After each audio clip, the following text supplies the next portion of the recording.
സമീപകാലം വരെ ഒരു അതിർത്തി മതിൽ പോലും ഉണ്ടായിരുന്നില്ല വയനാടിന്റെ ഭൂരിഭാഗം പ്രദേശങ്ങളിലും.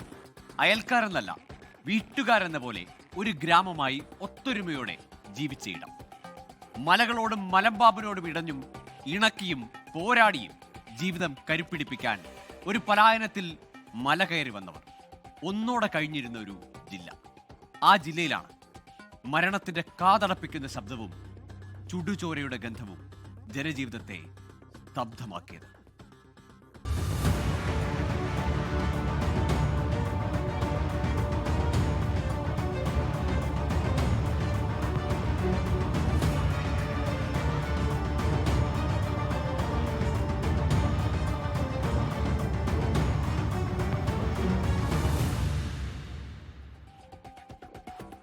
പണത്തിനോടുള്ള ആർത്തിയാണ് ആ അരുംകൊലകളിലേക്ക് അവനെ നയിച്ചത്.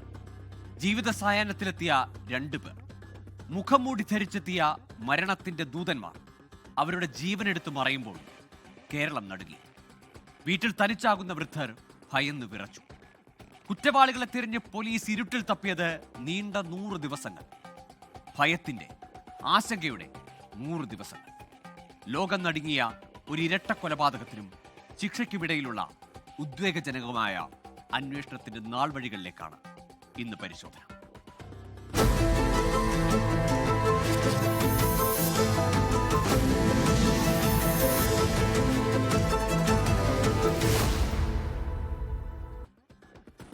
റോഡിനോട് ചേർന്നുള്ള ഒരു തോട്ടമാണ്. പക്ഷേ ആ വീട് വയനാട് പനമരത്തെ ആ വലിയ കാപ്പിത്തോട്ടത്തിന്റെ നടുവിൽ ഒറ്റപ്പെട്ടാണ് സ്ഥിതി ചെയ്യുന്നത്. ആ വീട്ടിൽ എന്തോ വലിയൊരു അപകടം സംഭവിച്ചിരിക്കുന്നു. ഞെട്ടിക്കുന്ന അലർച്ച കേട്ട നാട്ടുകാർ ഉറപ്പിച്ചു. ഓടിക്കൂടിയ നാട്ടുകാർ ആ കാഴ്ച കണ്ട് ഞെട്ടി. ചോരയിൽ മുങ്ങിയ ആ തിങ്കളാഴ്ച.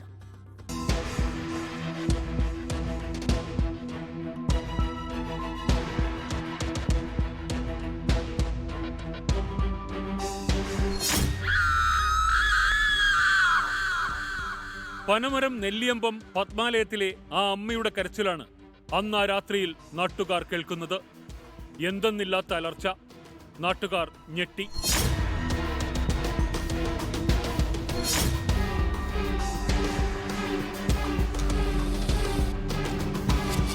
(2021) ജൂൺ 10.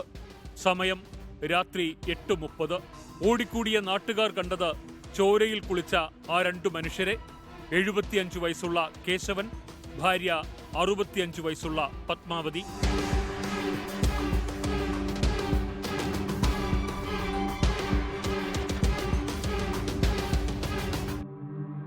അയൽക്കാരായ ശശിയും പ്രസാദും ഓടിയെത്തുമ്പോഴേക്കും വാതിലിനരികെ ചോരയിൽ കുളിച്ചു നിൽക്കുന്ന പത്മാവതിയെയാണ് ആദ്യം കാണുന്നത്. സാരിയുടെ ഒരറ്റം കൊണ്ട് കഴുത്തിൽ അവർ അമർത്തി പിടിച്ചിട്ടുണ്ട്. കൈക്കിടയിൽ കൂടി പക്ഷേ രക്തം ചീറ്റിയെത്തുന്നത് കാണാം. പത്മാവതി നിലവിളിച്ചുകൊണ്ട് ആരെയോ ഫോൺ ചെയ്യാൻ ശ്രമിക്കുകയാണ്. ആ വീട്ടിൽ ഇനി ഒരാൾ കൂടിയുണ്ട്, കേശവൻ, ആ വീടിന്റെ ഗൃഹനാഥൻ.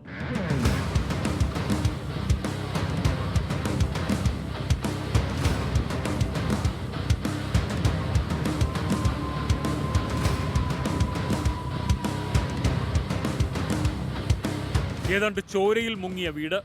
1-ാം നിലയിൽ തന്നെയുള്ള ഹാളിന്റെ ഭാഗത്ത് വെട്ടേറ്റ് ചലനമറ്റ് കിടക്കുകയാണ് കേശവൻ. മുഖം മൂടി ധരിച്ചെത്തിയ കൊലയാളി. അത് 2 പേർ ആയിരുന്നോ അതോ ഒരാളോ? പത്മാവതി പറയാവുന്ന വിധത്തിൽ പറഞ്ഞൊപ്പിച്ചു. വേഗം തന്നെ അയൽക്കാർ പ്രവർത്തിച്ചു. ആംബുലൻസ് എത്തി. മാനന്തവാടിയിലെ ആശുപത്രിയായിരുന്നു ലക്ഷ്യം. പക്ഷേ ആംബുലൻസിൽ വച്ച് തന്നെ അവർ ഒരു കാര്യം ഉറപ്പിച്ചു: കേശവന് ജീവനില്ല. ആംബുലൻസിലുള്ള പത്മാവതിയുടെ അവസ്ഥയും ഗുരുതരം. കഴുത്തിനേറ്റ മുറിവിലൂടെ രക്തം ഒഴുകിപ്പോവുകയാണ്. ആ ജീവനെങ്കിലും രക്ഷിക്കണം. വയനാട് മെഡിക്കൽ കോളേജിലെ ഡോക്ടർമാരുടെ സംഘം ജാഗ്രതയിലായി. ആദ്യം തന്നെ അടിയന്തര ശസ്ത്രക്രിയ. പക്ഷേ പ്രാർത്ഥനകളും ശ്രമങ്ങളും വിഫലമായി. 12 മണി കഴിയുമ്പോഴേക്കും എല്ലാ മുഖങ്ങളിലും നിരാശ.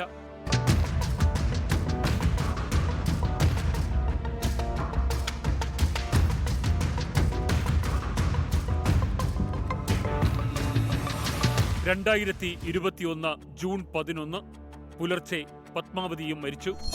മുഖം മൂടി ധരിച്ചെത്തിയ കൊലപാതകി ആ 2 വൃദ്ധരുടെ ജീവൻ അപഹരിച്ചിരിക്കുന്നു. മോഷണമായിരുന്നോ ലക്ഷ്യം? അത് ഒരാളായിരുന്നോ അതോ രണ്ടുപേരോ?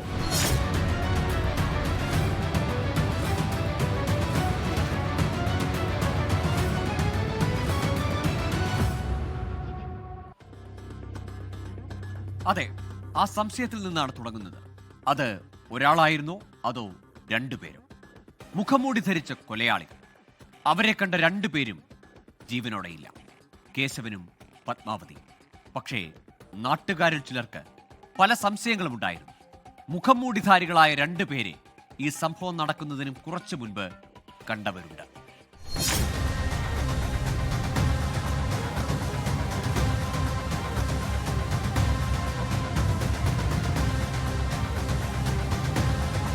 നാട് കണ്ണീരിലായ സംഭവം. വാർത്ത കേട്ട് ഞെട്ടിവിറച്ചു വയോധികർ. കേശവൻ, വയസ്സ് 75, retired school head master. Padmavathi, വയസ്സ് 65, വീട്ടമ്മ. 75-ലെത്തിയ കേശവനും 65-കാരിയായ പത്മാവതിയും മാത്രമാണ് കാപ്പിത്തോട്ടത്തിന് നടുവിലെ ആ വലിയ വീട്ടിലെ താമസക്കാർ. മക്കൾ 2 പേർ. മകൾ പനമരത്ത് തന്നെ ഒരു സ്കൂളിലെ ടീച്ചറാണ്. ഭർത്താവുമൊത്തു താമസം. മകനും കുടുംബവും കോഴിക്കോടാണ്. ഇടയ്ക്കിടെ വീട്ടിൽ വന്നു പോകാറുണ്ടെങ്കിലും അങ്ങനെ സ്ഥിരമായി നിൽക്കാറില്ല. പകലൊക്കെ തോട്ടത്തിൽ പണിക്കാറുണ്ടാകും. വൈകുന്നേരത്തോടെ അവർ മടങ്ങിയാൽ പിന്നെ കോട തീർക്കുന്ന മറയ്ക്കുള്ളിലാകും ആ വീടും മനുഷ്യരും.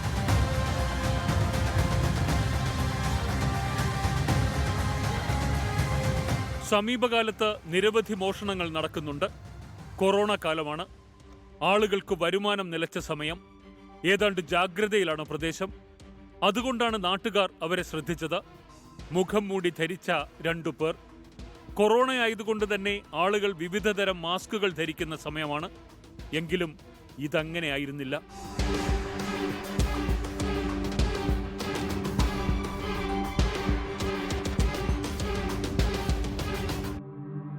നാട്ടുകാർ അവർക്ക് തോന്നിയ സംശയം പോലീസിനെ ധരിപ്പിച്ചു. അങ്ങനെയാണ് മുഖംമൂടികൾ 2 പേരെന്നൊരു ആംഗിൾ അന്വേഷണത്തിനുണ്ടായത്. ഇരട്ടക്കൊല നടന്ന ദിവസത്തിന് 2 ദിവസം മുൻപാണ് അവരെ ആദ്യം ചിലർ കണ്ടത്. ശരീരഭാഷ കണ്ടിട്ട് ഈ നാട്ടുകാരാണെന്ന് തോന്നിയതുമില്ല. പോലീസ് ആ മുഖംമൂടികൾക്കായി തിരച്ചിൽ തുടങ്ങി.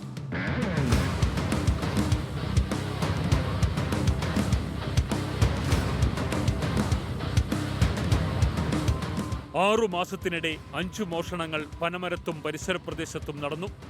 ചിലത് കച്ചവട സ്ഥാപനങ്ങളുടെ പൂട്ടുപൊളിച്ച്. ക്രിസ്ത്യൻ മുസ്ലിം പള്ളികൾ കേന്ദ്രീകരിച്ചും മോഷണങ്ങൾ നിരവധി. ഒരു തുമ്പുമില്ലാത്ത മോഷണങ്ങൾ. അതിനിടെയാണ് കൊലപാതകം. അവർ ഈ മോഷ്ടാക്കളായിരിക്കുമോ? സ്ഥിരം കുറ്റവാളികളിലേക്കും നീങ്ങി പോലീസ്.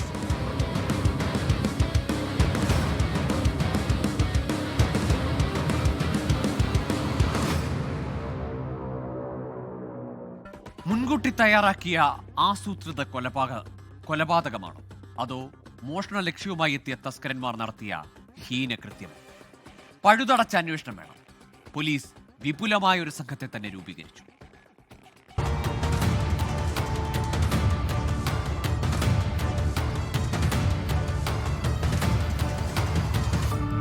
ഇരട്ടക്കൊലപാതകം അന്വേഷിക്കാൻ അന്നത്തെ മാനന്തവാടി ഡിവൈഎസ്പി AP ചന്ദ്രന്റെ നേതൃത്വത്തിൽ 50-അംഗ പ്രത്യേക അന്വേഷണ സംഘത്തെ രൂപീകരിച്ചു.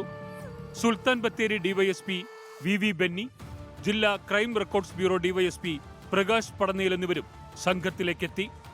50-ലധികം ഉദ്യോഗസ്ഥർ 5 ടീമുകളായി തിരിഞ്ഞു.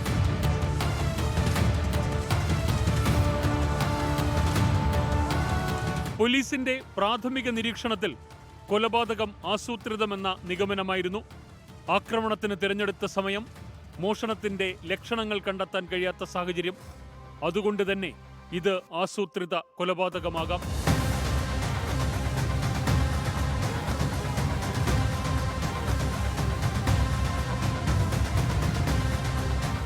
പോലീസ് നിരീക്ഷണത്തിൽ മറ്റൊരു സുപ്രധാന കണ്ടെത്തൽ വീടിന്റെ പൊസിഷനും സാധ്യതകളുമാണ്. താഴെ നെല്ലിയമ്പം കാവടം റോഡിലെ 1.5 ഏക്കറോളം വരുന്ന കൃഷിയിടത്തിനകത്താണ് പത്മാലയം. റോഡ് അരികിൽ നിന്ന് ഏതാണ്ട് 200 മീറ്ററിലധികം ഉള്ളിലാണ് വീട്. കവർച്ചയ്ക്കെത്തിയവരാണെങ്കിൽ ഈ വീട് കണ്ടുപിടിക്കാൻ എളുപ്പമല്ല. ഇനി കവർച്ചയ്ക്കാണെങ്കിൽ റോഡിന് സമീപം പെട്ടെന്ന് നോട്ടമെത്തുന്ന നിലയിൽ സ്ഥിതി ചെയ്യുന്ന ധാരാളം വീടുകളുണ്ട്. സംഭവം നടന്ന വീടിന്റെ 400 മീറ്റർ ചുറ്റളവിൽ വേറെയും വീടുകളുണ്ട്. അപ്പോൾ ഈ വീട് തന്നെ തിരഞ്ഞെടുത്തതിന് കൃത്യമായ ഒരു കാരണമുണ്ടാകും. അവർക്ക് ഈ കുടുംബവുമായി അടുത്ത പരിചയം കാണും. വീടും പരിസരവും നല്ല പരിചയമുള്ള കൊലയാളി. പോലീസ് തിയറി ഈ വിധത്തിൽ പുരോഗമിച്ചു. എന്തെങ്കിലും ഒരു തുമ്പ് അത് വേണം.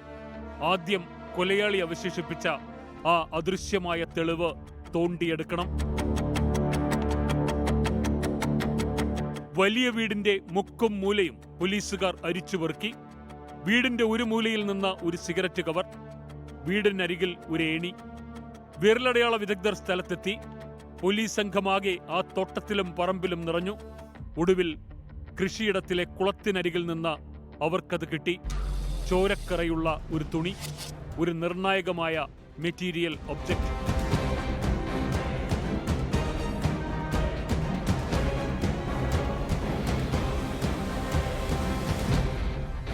മറ്റൊരു കാര്യം കൂടി പോലീസ് കണ്ടെത്തി. വീടിന്റെ പുറകുവശത്തെ ജനലഴികൾ ഊരി മാറ്റിയിരിക്കുന്നു. കൊലയാളിക്ക് വീടിനകത്തേക്ക് കയറാൻ രൂപപ്പെടുത്തിയ വഴി. അവൻ അകത്ത് കയറിയത് ഈ വഴി തന്നെ. അതായത് പ്രതി സാമാന്യം മെലിഞ്ഞ ആളായിരിക്കണം.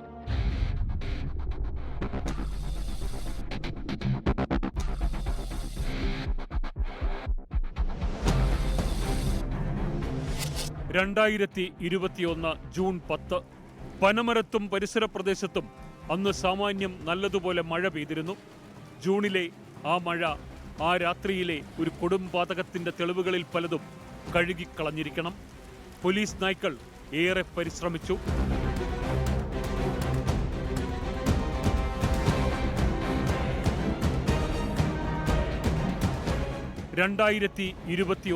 ജൂൺ 11 തോട്ടത്തിൽ ഒരു വലിയ കുളമുണ്ട്.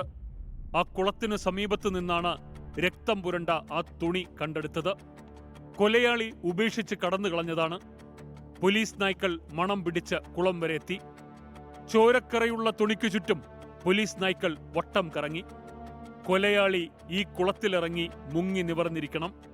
അതായത് പത്മാവതിയുടെ നിലവിളി കേട്ട് നാട്ടുകാർ ഓടിക്കൂടുമ്പോൾ, ആംബുലൻസ് എത്തുമ്പോൾ, ഇരുവരെയും ആശുപത്രിയിലേക്ക് മാറ്റുമ്പോൾ, ഈ സമയത്തൊക്കെ ഇരുട്ടിന്റെ മറവിൽ അയാൾ ഈ തോട്ടത്തിൽ, ഈ കുളത്തിനരികിൽ മറഞ്ഞു നിൽപ്പുണ്ടായിരുന്നു.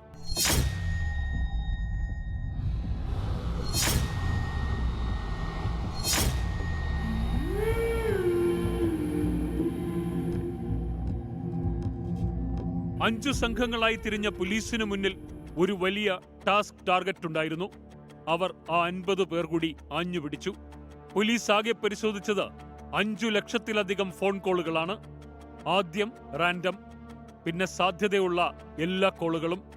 ഒടുവിൽ അത് അരിച്ചരിച്ച് ആയിരങ്ങളിലേക്കും നൂറുകളിലേക്കും എത്തി.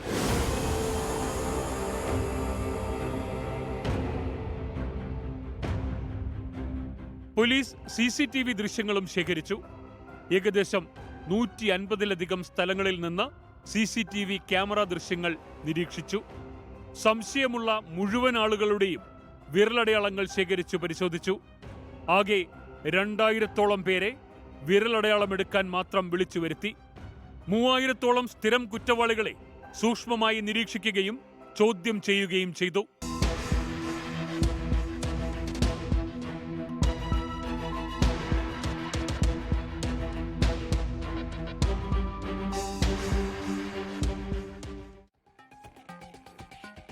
അന്വേഷണത്തിന്റെ ദിവസങ്ങൾ നീണ്ടുപോയി. സംഭവം നടന്നിട്ട് 3 മാസങ്ങൾ പിന്നിട്ടു. പ്രതിയിലേക്കെത്താൻ പോലീസിന് കഴിഞ്ഞില്ല. നിർണായകമായ ആ ദിവസങ്ങളിൽ അന്വേഷകർ ഒരിക്കൽ കൂടി ഒരു റീവിസിറ്റിനൊരുങ്ങി. പോയ വഴികളിലൂടെ ഒരിക്കൽ കൂടി.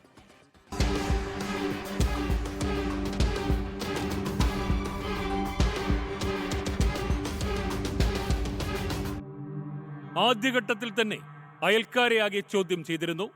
ശാസ്ത്രീയ പരിശോധനയ്ക്കിടെ അവരിൽ ചിലരുടെ കോളുകൾ സംശയമുണ്ടാക്കി. ചിലർ പറഞ്ഞ മൊഴികൾ വിരുദ്ധമായി. അവരെ ഒരിക്കൽ കൂടി വിളിക്കാം, സംശയം തീർക്കണം.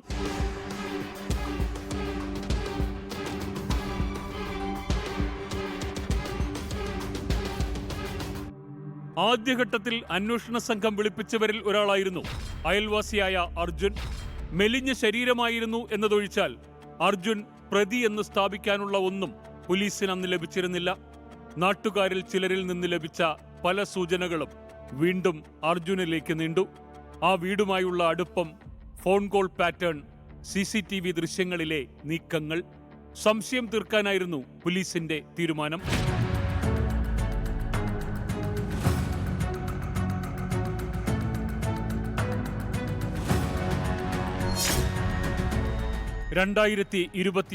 സെപ്റ്റംബർ 9 കുറച്ചുകൂടി കാര്യങ്ങൾ ചോദിച്ചറിയാനുണ്ട്. അർജുനെ പോലീസ് മാനന്തവാടി DYSP ഓഫീസിലേക്ക് വിളിച്ചു വരുത്തി. സമയം രാവിലെ 10 മണി.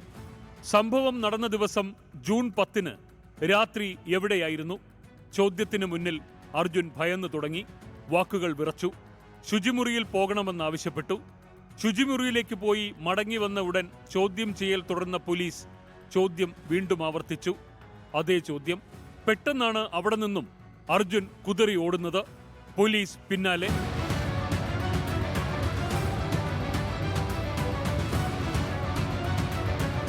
ശുചിമുറിയിലേക്ക് വീണ്ടും ഓടിക്കയറിയ അർജുൻ വലിയ ശബ്ദത്തിൽ ഛർദ്ദിച്ചു. നേരത്തെ തന്നെ അയാൾ കയ്യിൽ കരുതിയിരുന്ന എലിവിഷം കഴിച്ചിരുന്നു. ആത്മഹത്യയ്ക്ക് ശ്രമിച്ച അർജുൻ ആശുപത്രിയിലായി. അതോടെ പോലീസ് ഉറപ്പിച്ചു, പ്രതി അർജുൻ തന്നെ. ആശുപത്രിയിൽ അയാൾ പോലീസിനോട് കുറ്റം സമ്മതിച്ചു.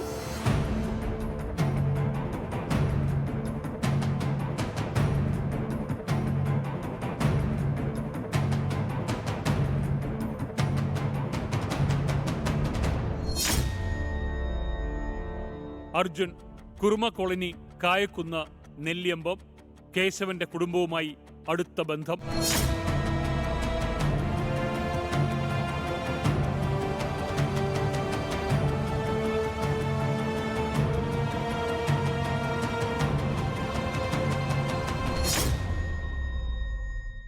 ഇനി അറിയേണ്ടത് എന്തിനായിരുന്നു ആ ഹീനകൃത്യമെന്നാണ്.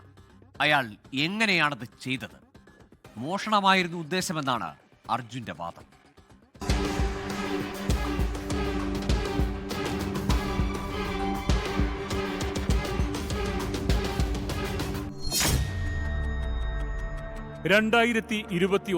ജൂൺ 10 സമയം രാത്രി 8:30. വീട് നല്ല പരിചയമുണ്ട്. അയൽപ്പക്കമാണ്. അർജുൻ ഇരുട്ടിന്റെ മറവിൽ ജനാലയ്ക്കരികിലെത്തി. ജനലഴി പൊളിച്ചകത്ത് കിടക്കാൻ ശ്രമം തുടങ്ങി. തുറന്ന ജനലിലൂടെ നോക്കുമ്പോൾ കേശവൻ അവിടെ TV കണ്ടിരിക്കുന്നു. എന്നാൽ മറ്റൊരു തന്ത്രം നോക്കാം. നേരെ മുൻവശത്തെ വാതിലിന് മുന്നിലെത്തി. വാതിലിൽ മുട്ടി. എന്നിട്ടയാൾ ഇരുട്ടിലേക്ക് മറഞ്ഞു നിന്നു.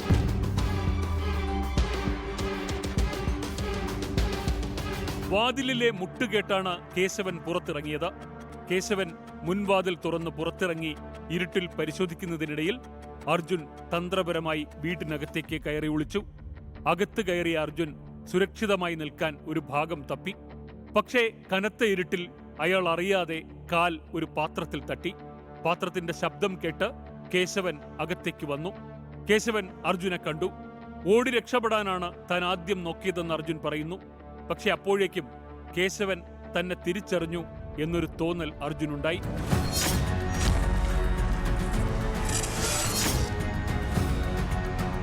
ഇനി രക്ഷയില്ല. തിരിച്ചറിഞ്ഞ സ്ഥിതിക്ക് മറ്റു മാർഗമില്ല. കയ്യിൽ കരുതിയിരുന്ന കത്തിയെടുത്ത് കേശവന് നേരെ അയാൾ ആഞ്ഞു വീശി. കുത്തേറ്റ കേശവൻ അലർച്ചയോടെ പിടഞ്ഞു വീണു. ശബ്ദം കേട്ട് ഓടിയെത്തിയ പത്മാവതിയും അപ്പോഴേക്കും അവിടെ എത്തി. ഇരുട്ടിൽ നിന്ന് തന്നെ അയാൾ ഒന്നുകൂടി ആഞ്ഞുകുത്തി. പിന്നിൽ നിന്നും കഴുത്തിലേക്ക്. പത്മാവതിക്ക് മാരകമായ കുത്തേറ്റു. അപ്പോഴേക്കും പത്മാവതിയുടെ നിലവിളി അയൽപ്പക്കത്തേക്ക് നീണ്ടുകേട്ടു.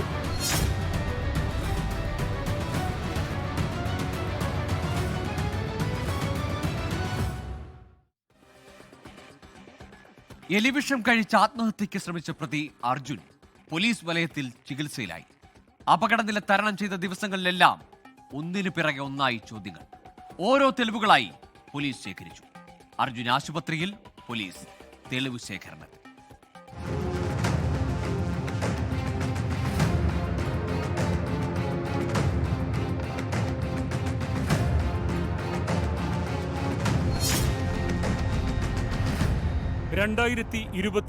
സെപ്റ്റംബർ 17 സെപ്റ്റംബർ 9 മുതലുള്ള കാത്തിരിപ്പ്. ആശുപത്രിയിൽ ചികിത്സയിലായിരുന്ന അർജുനെ 17-ന് ഡിസ്ചാർജ് ചെയ്തു. അപ്പോൾ തന്നെ പോലീസ് അർജുന്റെ അറസ്റ്റ് രേഖപ്പെടുത്തി. അർജുനുമായുള്ള തെളിവെടുപ്പ് പോലീസ് പൂർത്തിയാക്കി.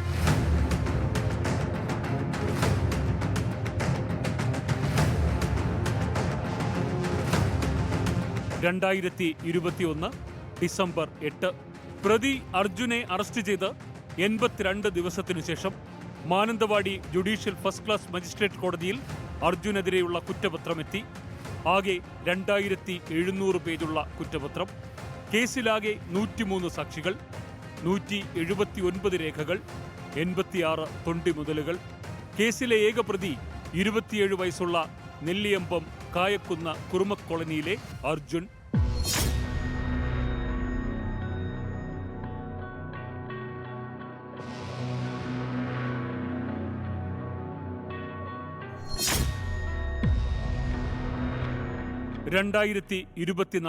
ഏപ്രിൽ 24 വയനാട് 2ാം അഡീഷണൽ സെഷൻസ് കോടതി ജഡ്ജി SK അനിൽകുമാർ വിധി പറഞ്ഞു.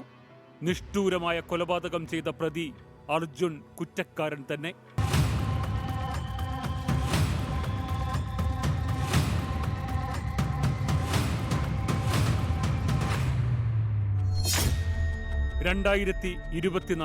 ഏപ്രിൽ 29 ഒരു വീട്ടിൽ തങ്ങൾക്ക് സംഭവിക്കാൻ പോകുന്ന ദുരവസ്ഥ അറിയാതെ അപ്രതീക്ഷിതമായി കൊലക്കത്തിക്കിരയായ 2 വൃദ്ധർക്ക് നീതി. ആ നിഷ്ഠൂരതയ്ക്ക് ശിക്ഷ ഒന്നു മാത്രം, മരണം. പ്രതി അർജുന് കോടതി നൽകിയത് വധശിക്ഷ. ഭവനഭേദനത്തിന് 10 വർഷം കഠിന തടവും തെളിവ് നശിപ്പിച്ചതിന് 7 വർഷം കഠിന തടവും വേറെ. നീതിയിൽ മരണത്തിനു മരണം എന്ന് വിധിവാക്യം.